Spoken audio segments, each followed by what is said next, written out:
Barcelona have become the most disrespectful club in the world. And the thing is, they got no reason to be this disrespectful.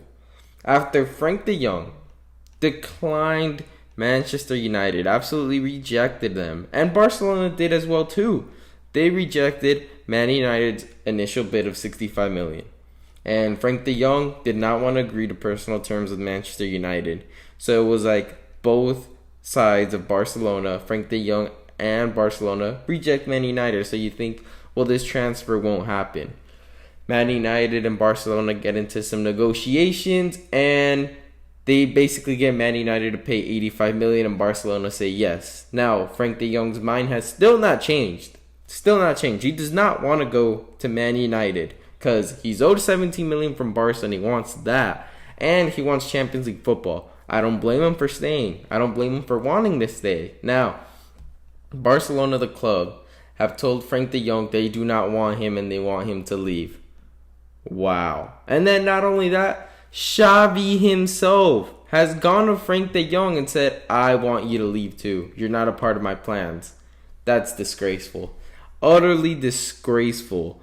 You first reject Man United and saying he's not for sale. I get it. It's a business and you want the most money possible. And to get a team like Man United to overpay like they have in the past, you're going to tell them not for sale. Then they're going to be like, well, we're going to have to pay more than we just offered. And we're going to probably have to overpay for this player, but we want him. And, I see the connection. Erik ten Hag and De Jong, at Ajax when they were at their best, got all the way to the Champions League semifinal and almost go to the final if it weren't for Lucas Moura. But this is disrespect. Frenkie de Jong should stay at Barcelona, collect the money he is owed, because Barcelona owe everyone money. I wouldn't be surprised if they still owe Messi. I wouldn't be surprised if they owe Ronaldinho money all the way back then, because these guys owe the whole world, every bank, everyone. They've taken out loans more than college students do going to Harvard with no scholarship. It's absolutely disgraceful. I'm surprised this team hasn't filed for bankruptcy. I'm surprised this team hasn't gotten liquidated yet. And right now, what they're trying to do to Frenkie de Jong, who has said, I don't want to leave the team. You're telling him to leave. You're trying to force him out, but you owe him money. He wants Champions League football. You haven't even found a team for him that he would want to leave to, and you just want him to go to the highest bidder. And he doesn't want to. He has the right, as much as Barcelona have the right to sell a player, to not re-sign a player, to let go of a player, De Jong has the same right to say, I want to stay and fulfill my contract here at Barcelona, and I want to get the money I'm owed, and I want to play Champions League football, and he has every right to do that. But Barcelona have continuously found a way to fall lower and lower on the down tremendous scale and just absolutely lose all credibility, all respect from the world of football, because you're disrespecting a player who you said was not for sale not too long ago. And he also shows his loyalty by saying, I want to stay at the club. This is my dream club. And now you're trying to push him out. Wow. That is absolutely tremendously down bad from Barcelona, and shows the characteristics of who runs the club and the coach. Xavi, who's a midfielder, who's talked nothing but good about De Jong, and yes, he has been kind of like not using him as, people would have thought that he would be used, like he was being used under Koeman, but still, Frenkie de Jong is a good player, and he definitely should be starting on Barcelona. Xavi obviously probably just doesn't like the player. I don't know what's going on there, but the way he's been treating him now is just wow. I'm thinking karma's coming at Barca fast, because you can't be talking to a player like this. He has every right. He has the freedom, the absolute freedom to say, no, I don't want to leave. I want to fulfill my contract here. I want the money that I'm owed. I want to play the best football that I can. And I think it's here, not at Man United, where you can see players like Paul Pogba, Harry Maguire have great careers prior to them transferring to Man United, and then their career starts going in a downslope.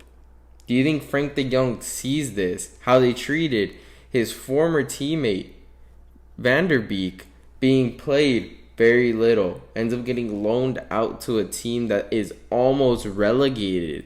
Like, what? Does he really want to end up having the same fate as Van der Beek? Like, no, I don't believe so. Yes, he has Erik ten Hag there, who they have a connection with at Ajax, so does Van der Beek. But he sees that, and I'm sure he sees all the careers that go to Man United and just die. And he doesn't want to have his career that he is basically getting to his prime or in his prime just die out and waste 3 to 4 years like Paul Pogba did. Waste his career at Man United. At most, he wins a Europa League, which is like a B-Tech Champions League. It's not really like, you can't say Paul Pogba's stint at Man United was a success. It really wasn't. It's a record-breaking fee. Ends up leaving for free. Has a lot of problems. Can't stay on the field. Has disciplinary stuff. He can't, it's just, no. Paul Pogba did not really succeed at Man United. He went from a player that was getting in the World XI to a player that couldn't even get in the Man United XI. So that tells you how bad he fell. And now Frenkie de Jong going to Man United, yes, he would fit the team, but would it really work out? No, it's not going to work out. I think here, we've seen in recent history, Man United, when they sign a player for a big fee, it does not work out. Harry Maguire, 80 million does not work out. Pogba, record-breaking free, does not work out. Rafael Varan last season has not worked out. He couldn't stay on the field. It's not even the 80 million fee. It's like in the 40s, and it didn't work out. He's a quality player, world-class center back, and it just didn't go. Maybe it's because he didn't have a partner. And then Man United right now are buying a center back that can play center, defensive mid, or left back, and Lisandro Martinez for 55 million, even though he's worth 35 million. Boom, more pressure on a guy there. Is he going to play over Harry Maguire? Because you paid 80 million for Harry Maguire. Is he going to sit on the bench? You see, all these things, you look at the club, it's not very functional. You're going from Barcelona, who you can say is a dysfunctional club right now, who owes everybody money, and then you're going to another dysfunctional team, and De Jong's probably like, I'd rather just stay here where at least you get Champions League football on your worst year, because Barcelona, last season was one of their worst years. They got Champions League football. They got top 4. So it's like, all right, we're going to have one of our worst years, and we're still going to be in the Champions League. Man United has one of the worst years, and they're almost in the Conference League. Like, no thanks. Because you check out the Premier League right now, the locks for everybody, like the stereotype in the Premier League is City, Liverpool, Chelsea. They're going to be in the Champions League. Those are the top 3 teams. And then there's one spot left. Then obviously if an English team wins Europa League.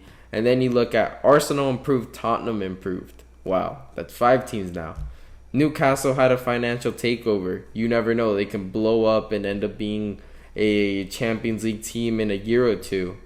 Boom, you've got 6 teams other than Man United competing for Champions League football. Meanwhile, in Spain, it's more likely to get Champions League football with Barcelona, which is a clear thing. So, as of right now, I don't blame Frenkie de Jong. Obviously, get your 17 million. Make sure you get your Champions League football. Don't listen to anyone. If I were him, piss off Barca, because it's honestly disgraceful what they're trying to do to him, and it's crazy to me. I would never thought a club like this would ever do that to a player they wanted so badly, and even said not for sale, and now try to push him out like this. Disrespectful. I hope karma gets to them, because this is incredible. I am utterly surprised. I'm surprised. Wow. But anyways, leave a comment down below if you think the De Jong treatment is right, or if De Jong should just stay and just take his money, take his Champions League football, and just not listen to Xavi and the directors. But anyways, like and subscribe for more videos like this, and thank you guys for watching.